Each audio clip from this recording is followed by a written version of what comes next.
Good morning बच्चों। Class BSc second year और BSc BEd third year के लिए ऑर्गेनिक केमिस्ट्री का हमारा टॉपिक चल रहा है carboxylic acid derivative. Carboxylic acid derivative जिसके पार्ट नंबर 7 की हम बात कर रहे हैं। 6 नंबर पार्ट तक हमने कर लिया था। तो हम कर रहे हैं कार्बोक्सिलिक एसिड डेरिवेटिव जिसके अंदर एसाइल हैलाइड या एसिटिल क्लोराइड की बात हो गई थी। एक एसिड हमारा या एक अम्ल व्युत्पन्न कंप्लीट हो गया था। हमने दूसरे अम्ल व्युत्पन्न की बात की एसिटिक एनहाइड्राइड, और एसिटिक एनहाइड्राइड की बनाने की कुछ विधियाँ हो गई थी हमारी, और अब हम उसकी रासायनिक अभिक्रिया कर रहे थे। और एसिटिक एनहाइड्राइड को CH3 C double bond O और C डबल बॉन्ड O और CH3 इस तरीके से हम इसको शो कर रहे हैं। इसके बनाने के मेथड हो गए थे और केमिकल रिएक्शन भी हो गई थी। जल, क्षार, अमोनिया के साथ रिएक्शन करवाई हमने, इसका चयन करवा दिया। HCl के साथ विक्रिया करवाई N2O5 के साथ, और एसिटिलीकरण की टाइप की विक्रिया भी करवाई थी, और एसीटोफिनोन बनाया था। लास्ट क्लास में हमने ये किया था। उसके बाद में अगर 5 रिएक्शन हो गई थी हमारी, इसकी अभिक्रिया करवाते हैं एल्डिहाइड के साथ, एल्डिहाइड के साथ अभिक्रिया।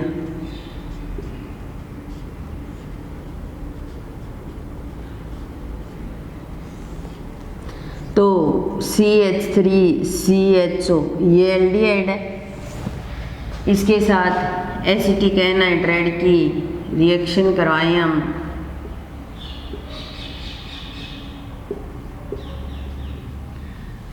तो ये हमारे पास CH3CHO ऐसे शो कर सकते हैं।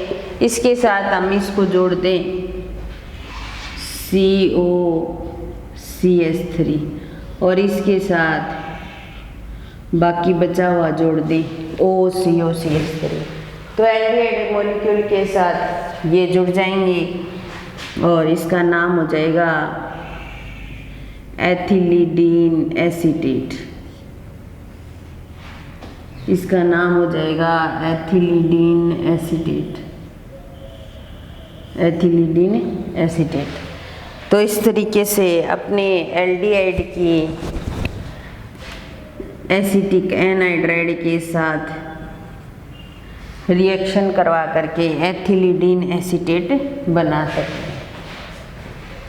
ये इसकी 6 नंबर रिएक्शन थी। एसिटिक एनहाइड्राइड की लास्ट रिएक्शन आती है और उस रिएक्शन का नाम है एसिटिलीकरण। एसिटिलीकरण जैसे एमाइड के अंदर, जैसे एसिटिल क्लोराइड के अंदर अपने क्या करते हैं, एसिटिलीकरण करवाते हैं। तो हम किस किस के साथ रिएक्शन करवाते हैं, एल्कोलों के साथ रिएक्शन करवाते हैं या एल्कोहल्स के साथ रिएक्शन करवाते हैं। एसिटिल क्लोराइड की करवाई थी हमने, वैसे ही एसिटिक एनहाइड्राइड की भी एल्कोहल के साथ रिएक्शन कराएंगे। फिनोल के साथ में प्राइमरी एमीन के साथ रिएक्शन करवा सकते हैं, सेकेंडरी एमीन के साथ रिएक्शन करवा सकते हैं, ठीक है, और एनिलीन के साथ रिएक्शन करवा सकते हैं। इतने कंपाउंड है जिनके साथ हमने एसिटिल क्लोराइड की भी रिएक्शन करवा करके एसिटिलीकरण की विक्रिया संपन्न की थी। तो उसी प्रकार हम एसिटिक एनहाइड्राइड की रिएक्शन भी इनके साथ करवा सकते हैं। तो सबसे पहले CH3 C double bond O और O, पहली रिएक्शन इसके अंदर है, और C डबल बॉन्ड O और CH3 एसिटिक एनहाइड्राइड, ठीक है। इसके साथ CH3 CH2O और H एल्कोहल की विक्रिया करवाएं सबसे पहले, और एल्कोहल की विक्रिया करवाने पर ये बॉन्ड यहाँ से टूट जाएगा, ठीक है। इस बॉन्ड को यहाँ से तोड़ देते हैं, ये टूट जाएगा, इसके साथ ये H चला जाएगा, ठीक है। बाकी ये इसके साथ जुड़ जाएगा तो CH3 C double bond O और इसके साथ O और C2H5 ये जुड़ जाएगा।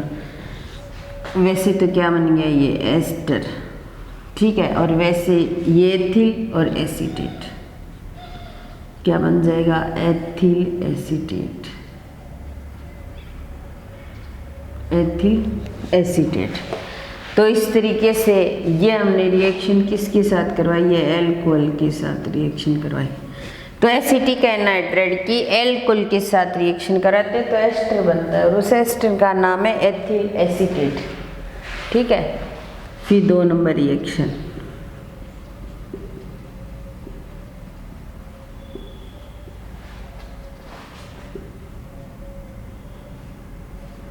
वापिस एसिटिक एनहाइड्राइड लेंगे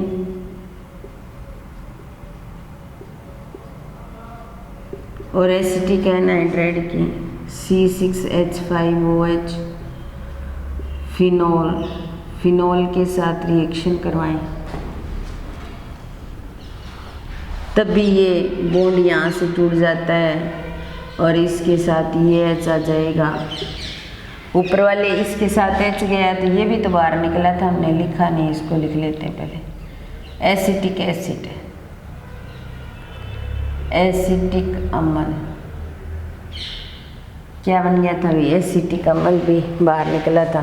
तो इसी प्रकार यहाँ भी एसिटिक अम्ल बाहर निकल जाएगा तो CH3 C double bond O और O और C6H5 क्या बन गया, एस्टर। वैसे तो इसको एस्टर कह सकते हैं, लेकिन यहाँ पर ये ग्रुप कौन सा है, फेनिल है, इसलिए इसका नाम हो जाएगा फेनिल एसीटेट। क्या नाम हो जाएगा, फेनिल एसीटेट। और प्लस में CH3COOH एसिटिक एसिड बाहर निकल जाएगा, ठीक है। फिर उसके बाद में वापिस एसिटिक एनहाइड्राइड लेंगे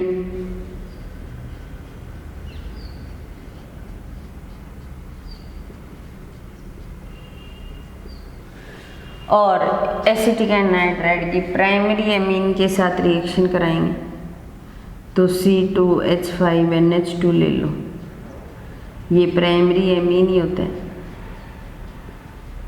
इसके साथ रिएक्शन कराएंगे। वैसे ही यहाँ से ये बॉन्ड टूटेगा और यहाँ से एक H इसके साथ में भेज देंगे अपने, तो एसिटिक एसिड में कन्वर्ट हो जाएगा ना। और एसिटिक एसिड में कन्वर्ट हो जाएगा तो हम इसको इस प्रकार लिख सकते हैं CH3 C double bond O और NH ये जुड़ जाएगा इसके साथ में CH3COOHN और C2H5 और CH3COOH ये एसिटिक एसिड बाहर निकल गया। जिस प्रकार एसिटिल क्लोराइड के अंदर HCl बाहर निकलता है उसी प्रकार एसिटिक एनहाइड्राइड के अंदर एसिटिक एसिड बाहर निकलेगा और ये हो जाएगा। ये इतनी कंडीशन CONH एमाइड की है और ये जुड़ गया तो एसिटेमाइड और ये एथिल ग्रुप है तो N ethyl acetamide, N ethyl acetamide ये बन जाएगा, ठीक है। फिर अगली reaction CH3 C double bond O और O और C डबल बॉन्ड O और CH3 एसिटिक एनहाइड्राइड लिया और एसिटिक एनहाइड्राइड के साथ सेकेंडरी एमीन की रिएक्शन करवाएंगे।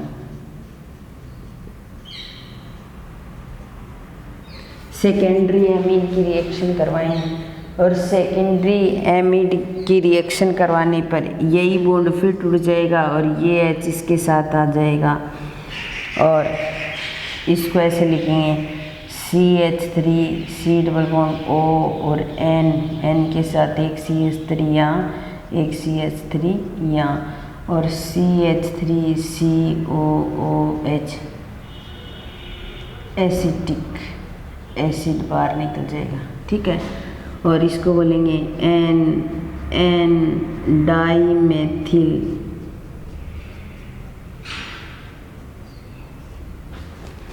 एसिटेमाइड।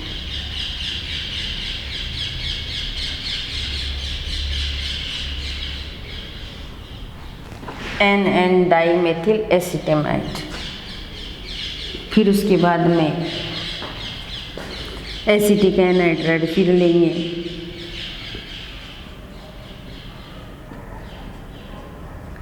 और एनिलीन के साथ रिएक्शन कराएंगे C6H5NH2, ये होता है एनिलीन।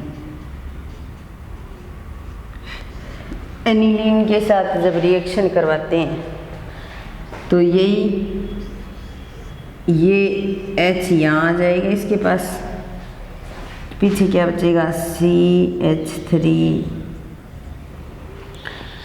CONH C6H5, और इसको बोला जाएगा एसिटेनिलाइट,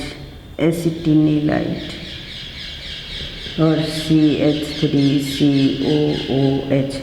जो एसिटिल क्लोराइड के अंदर उत्पाद बने थे वही उत्पाद बन रहे हैं यहाँ भी, लेकिन फ़र्क इतना है, वहाँ HCl निकल रहा था, यहाँ एसिटिक एसिड निकल रहा है। बाकी सेम वैसे की वैसे जैसे एसिटिल क्लोराइड की रिएक्शन थी, कुछ भी फर्क नहीं है। आप एक ही कर लोगे तो सब क्या जाएंगे। एसिटिलीकरण करवाने के लिए हम alcohol, phenol, primary amine, secondary amine और एनिलीन के साथ रिएक्शन करवाते हैं। सबसे पहले एसिटिक एनहाइड्राइड लिया हमने, एल्कोहल के साथ रिएक्शन कराई, ये बॉन्ड टूट गया, ये H इसके साथ कन्वर्ट हो गया, एसिटिक एसिड के रूप में बाहर निकल गया, और CH3 C double bond O CH3 CH2 को मैंने कंबाइंड करके C2H5 लिख दिया।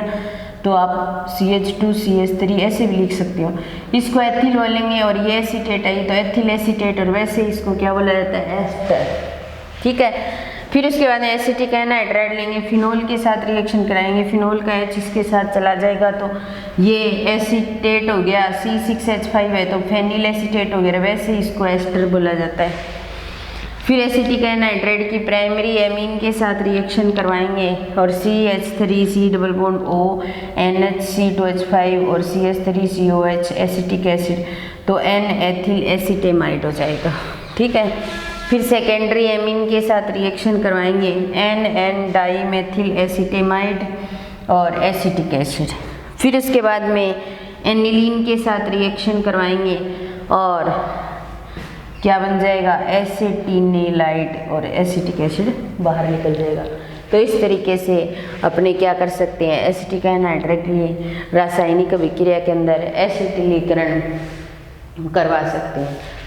इसके साथ ही एसिटिक एनहाइड्राइड तो हमारा कंप्लीट होता है, इसकी रासायनिक अभिक्रिया कंप्लीट हो जाती है।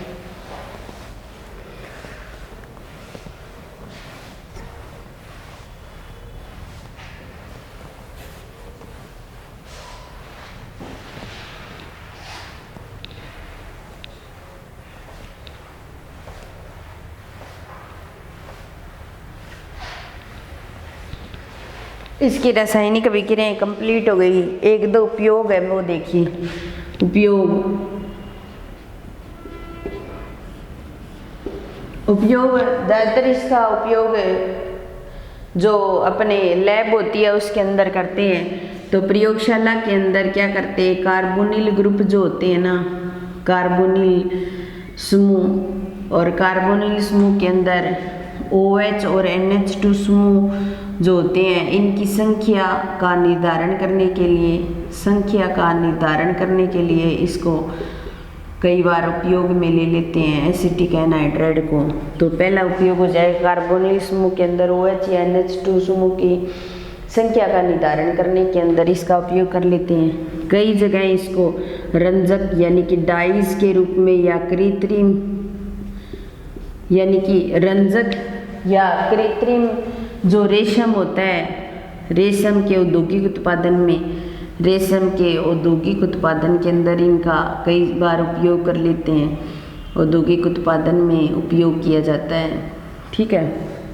रंजक होता है डाइस, कलर वगैरह करते हैं ना वो डाइस, और कृत्रिम रेशम के उत्पादन में इसका उपयोग कर लिया जाता है।